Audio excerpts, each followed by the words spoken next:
You're listening to the Afterbuzz TV Network, now the largest new media platform on the web, and your number one source for after-show entertainment. Very good, Dean. Johnson. From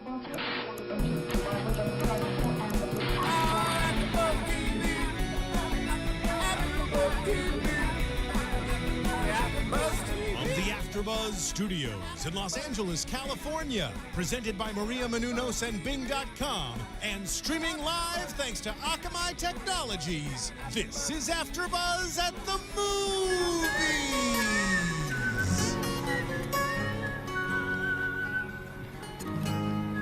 Patience.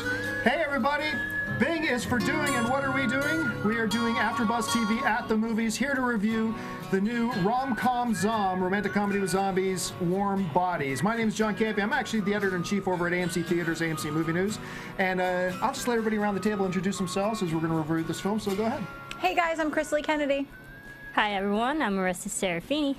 And I am Dan Devey from thecinnamasource.com. Ooh, fancy. Make sure you put the in there. If you go to cinemasource.com instead, they're going to like try to sell you theater equipment. Don't do it. Thecinnamasource.com. Heavy porn. Just saying. Well, listen, folks, we are here tonight to talk about this new, like I said, the romantic comedy with zombies. Of course, started so brilliantly by Edgar Wright's Shaun of the Dead, the very first rom-com that we've ever seen. So I had a very difficult time watching Warm Bodies and not having kind of comparisons in my head to Shaun of the Dead, which is completely unfair. I completely acknowledge that is absolutely unfair. So let's start with this. For those of you who don't know what we're doing here, and there's no reason you should because this is our first time doing it this way, we are going to do an assumption here, the same way we make an assumption after Buzz TV about shows. We're going to assume you've watched the show. In this case, we're going to assume you have watched the movie since it opened last weekend. So this episode is probably going to be filled with what they call spoilers. Spoilers. If you have not seen the film... Spoiler alert! Spoiler! If you have not seen this movie, or you are really, really, sensitive about hearing spoilers of any kind in a movie, go back to bed, because this one isn't for you. Because we are actually going to go into it in quite a lot of detail. So let's start with this. Dan, let's start with you. Let's start with our first, just your overall general impressions with Warm Bodies. I surprisingly loved it. I did not expect to. I thought, how can you do a romantic comedy with a zombie? And I thought it was just taking the whole zombie thing a little too far. You know, Walking Dead's fantastic. There have been some good movies, but do we really need a rom-com with a zombie? But they basically just retold Romeo and Juliet, which you cannot go wrong when you do that. It's a classic story that can be told over and over again. And, as soon as I realized that basically the Capulets were the living and the Montagues were the zombies, done. Like, I thought it was fantastic. Yeah, clearly R is Romeo. Julie is Juliet. Marcus is Mercutio, I believe. Mercutio. Mercutio, thank you. And yeah. The whole analogy goes on pretty well. How about you, Marissa? Overall, I enjoyed the movie, especially because you said Shaun of the Dead. I actually had an easier time watching Warm Bodies than I did Shaun of the Dead. It took me like 3 times to watch that one. So, and yeah, just going off of the hype of what Twilight and Walking Dead, we have all these vampires and zombie movies out, so why not have a more fun, lighter side of the zombie kind of type of genre? And overall, I thoroughly enjoyed it. Crystal? I gave it a 3 out of 5 stars. I thought it was funny. I thought there were some great light parts to it. There were some parts that were a little too close to Twilight for me.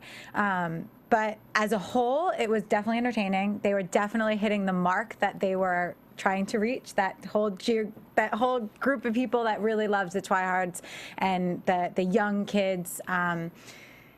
There were some parts that really bothered me. I'm a continuity freak, so there were some continuity things that really bothered me, but that's just me nitpicking. But overall, it was fun. I had fun with it, and I laughed. So I'm going to fall somewhere in the middle between Dan and Chris Lee. I quite liked it. I love the message in the film. This is actually a message movie. They've got a couple of very strong messages in it, but I'm one of these guys who thinks, well, just because you're doing a really good message doesn't mean you're doing it great. But I was entertained. I liked it. I didn't quite live up to the hype that for a lot of other people did for me.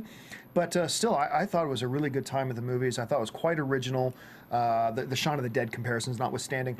So let's start going through some individual elements here. Let's start with the star of the movie, Nicholas Hoult.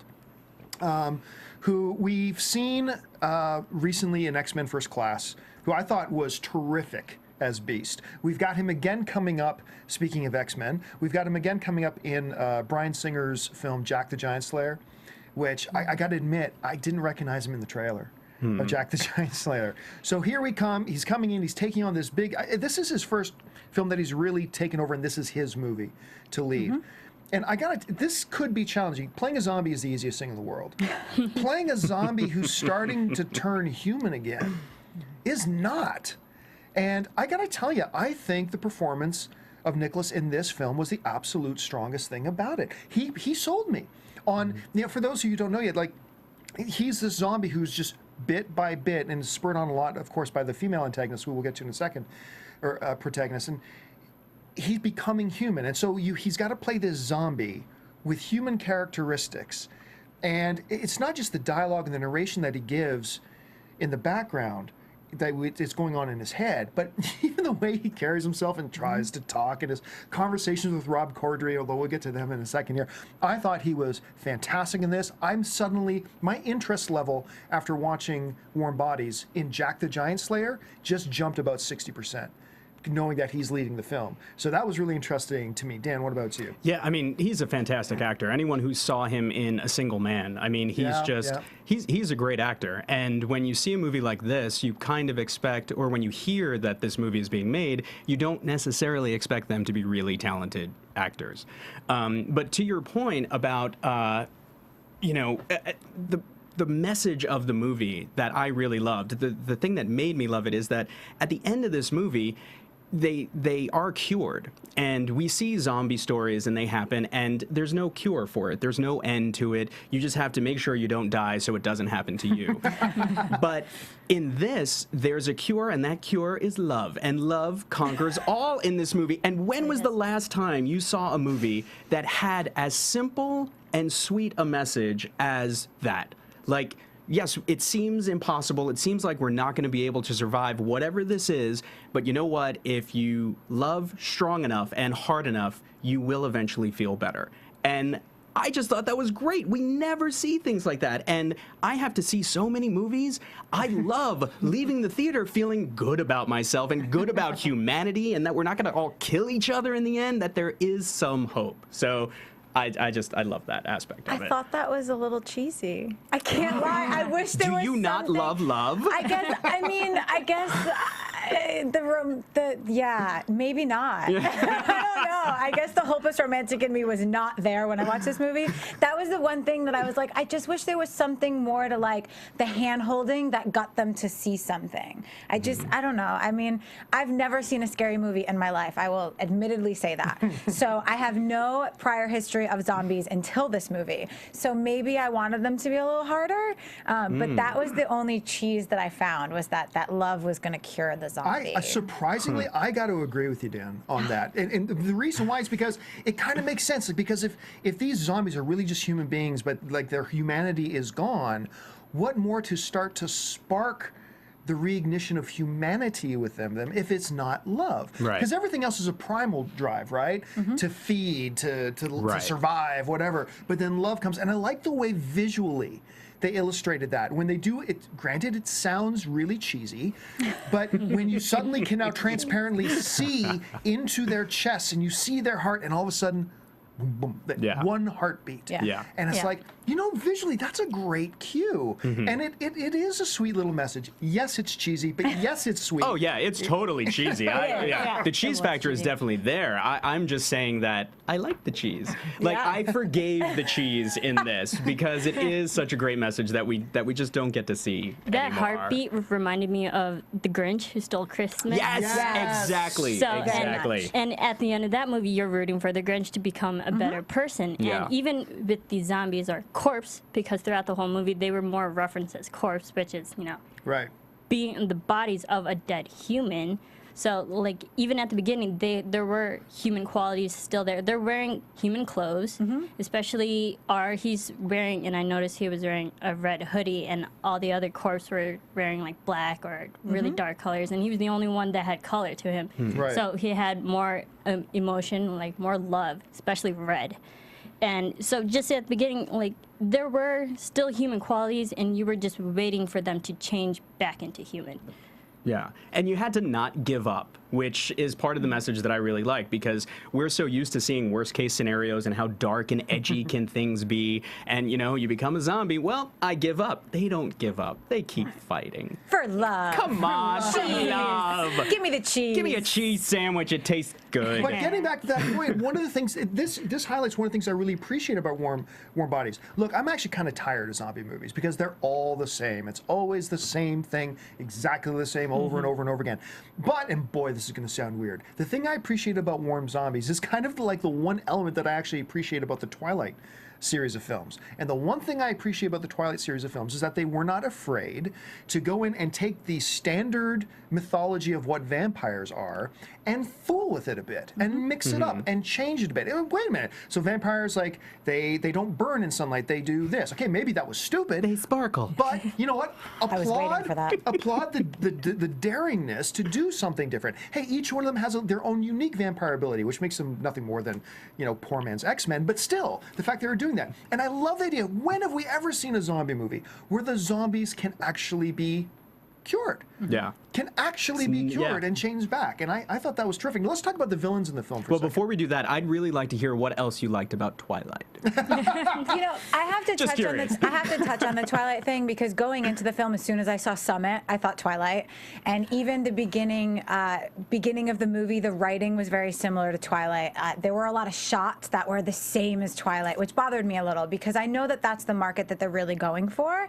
But the scene of, and I know we haven't gotten to them yet, but the scene of Julie and Perry and the meadow was the same scene as, you know, and I even think that both Nicholas and Teresa have Robert Pattinson and Kristen Stewart qualities to them. I think that Teresa looks very much like Kristen but blonde. So there were a lot of You're not the connections first to person I've heard Twilight. say that. Not the first person I've heard say that. Yeah, there was a few. There was a little. It was a little too close, and I think the writing and the story was great. I wish that they had separated it a little bit more from Twilight because that was the one thing that I didn't enjoy. But I agree because the physical surroundings in Warm Bodies, the atmosphere was gray. It was very monochromatic, and for the memories there was more warm colors, and even Julie's bedroom, it was very warm colors. And so, and going back to Twilight, in those romantic scenes, there was a lot of warm colors to it too. So I can see where there's that comparison. I was just glad Ara didn't start sparkling at any time during the movie. I was waiting for that to happen. All right, let's talk about the villains in the film, because if you've got, normally you talk about a zombie movie, zombies are the villains, but obviously in this film, that's not the case. So you have to have something else to be your antagonist. And they introduce a breed of zombie, if you will, that's a zombie who's really far along, and they've been a zombie way too long, and they call them bonies. That's when you give up, by the way. That's when you finally That's when you give have up. no love. You got nothing left. Because you gotta no have, chance. you gotta have villains in the film who are not who can't be humanized, Right. and so they're going to humanize the zombies. Okay, you have to have something that you can just say, no, these guys are beyond hope, and that's the bonies, who are basically these walking skeletons. Terrifying. I thought they did them wonderfully. I thought So they did good. really Yeah. well. I thought it was good, and I like the fact that the bonies didn't have eyes, so that shows that like, there's no soul, there's no hope and no humanity for these things that they can't change back. You Right. have to kill them. And they were Go done. ahead. They were done really well. They could have been really cheesy, and they weren't. That was the one part of the movie that I was really impressed by. That the CGI or however they made them was pretty amazing. It's almost like they anticipated the objection. Well, wait a minute. Why can't they be saved too? And it's like you're saying, they did everything to dehumanize them as much as they can. And I think they did a great job. The only thing that got me when they first came on the screen, I thought for a second I was looking at one of those first-person shooter games, like Area 51 or something, because they looked very much like I was half like grabbing for my gun because it was like, well, you got to take them down. But I mean, they did look great, and of course they had to be portrayed that way. That makes total sense. But for a second, I thought, all right, we're in a game now. All right, well, let's talk about Teresa Palmer for a second. Now, people who may not be familiar with Teresa Palmer, you may have seen her in I Am Number 4, which I'm going to admit I liked more than most people did. And the 80s comedy that nobody went to go see, Take Me Home Tonight. Which is the one 80s song they never actually used in the movie. They used like every other 80s song, but not Take Me Home Tonight. I've always enjoyed her very much. You can't tell from her film, she has the strongest Australian accent. I'll tell you a little secret too. First time I met Teresa was at an after party for Take Me Home Tonight. and her date was Zac Efron. Nice. Wow. Yes. So there's a Impressive. little bit of insight into Trish Palmer. Interesting. Again, I mean, not as strong as Nicholas. I think she sold the character. I think she sold the role. I was really pleased to see her in this. And I've been kind of pulling my hair a little bit saying, look, yeah, nobody saw I Am Number 4. Nobody saw Take Me Home Tonight. But she was strong in it. I mean, she's got great screen presence. She's a beautiful girl. She's got chops.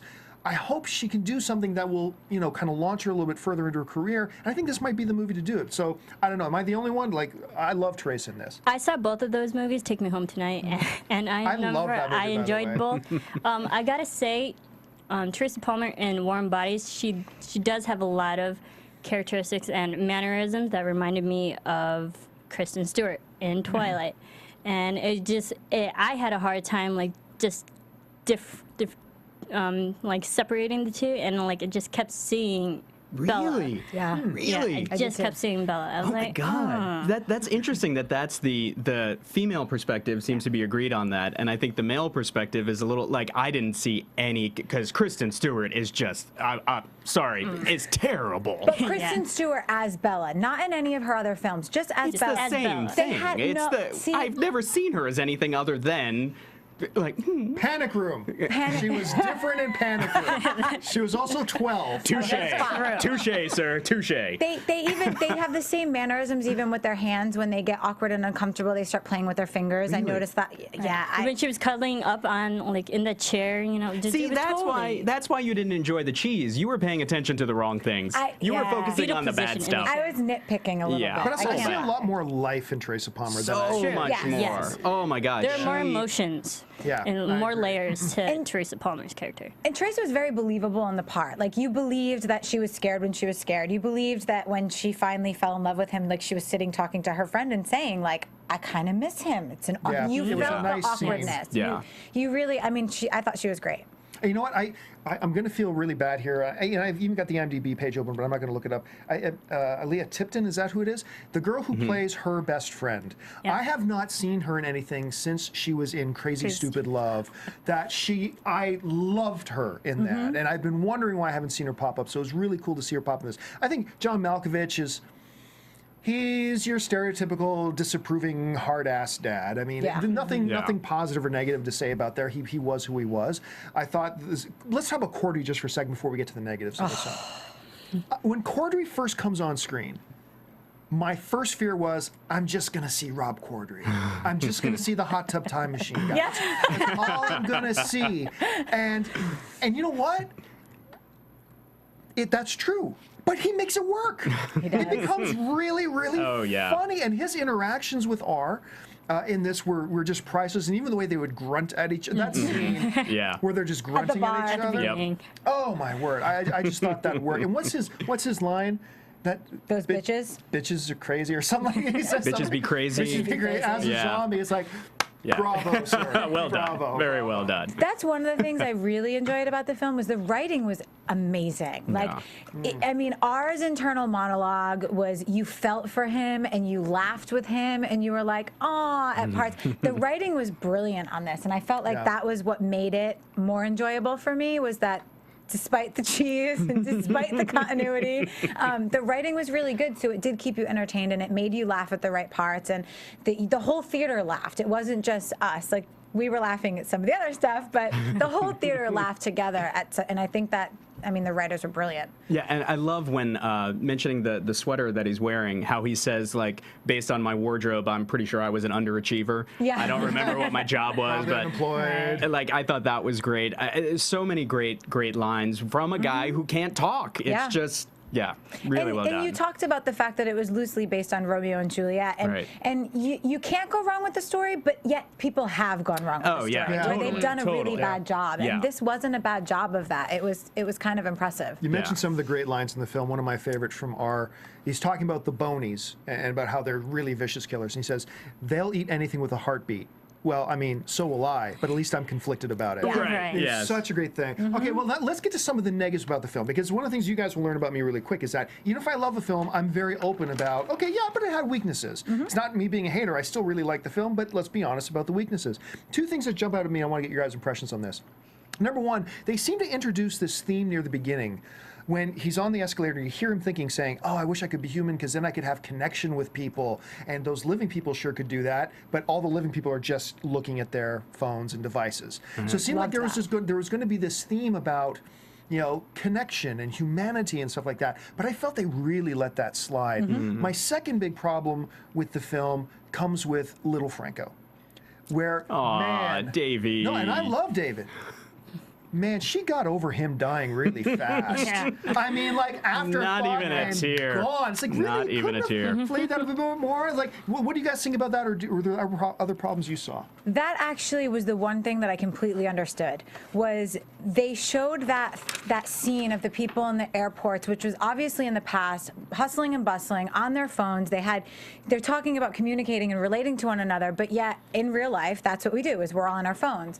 And then they cut to the current, where the people are living beyond these walls and their lives are consisted of being fearful of zombies. And so many of them have lost so many people because of these zombies that I feel like you're so used to people dying that at that point it's just like, oh, well, they got another one. That's a good point. And actually, I feel like that was the one thing that I did understand, that because they've had so much tragedy and these zombies have had such a negative impact in their lives, that, well, I've lost my mom, I've lost this one, he lost his, it's just another one. Yeah, I guess in being alive, they forgot to live. Right, and also the moment of when they're going out and she goes to hold Perry's hand and he takes his hand away and he's like all business. That was such a moment for her that she realized that there was nothing else there. There was no feeling behind that, because if he felt for her and not just killing the zombies, that handheld would have been a bigger deal. Where when R finally holds her hand, it's such a bigger moment because she feels it back.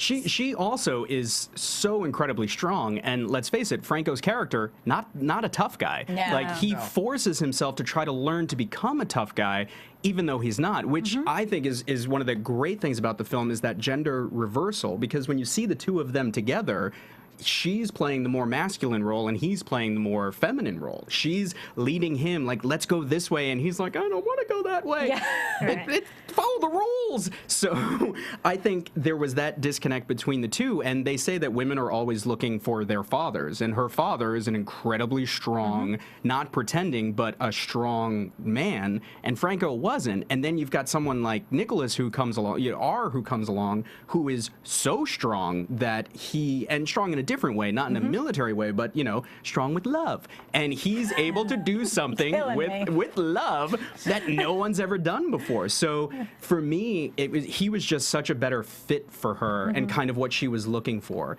And I think, again, to the point, so many people die in zombie type situations. How many choices did she have? Yeah. Like, what, her dating pool wasn't that extensive. So they were probably together more because, well, all right.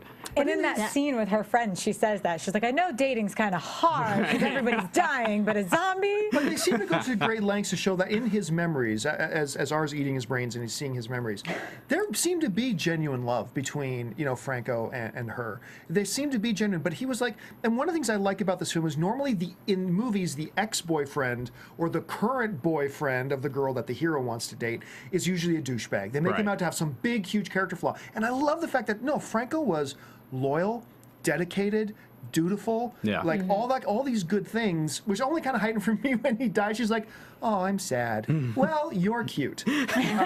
So, okay, look, we're just about out of time here. I think she liked the father more. I think Perry liked the father more than he ever liked Julie. Yeah, I'll go with you on that. So listen, we're running out of time, so let's just quickly run around the table one more time, just to sum up, and out of 5, give your rating of Warm Bodies. Dan, let's start with you. Okay, out of 5 just for movies in general, or out of 5 for rom-com zoms that I've seen? Let's go movies in general. Okay, movies in general. All right, just wanted to clarify.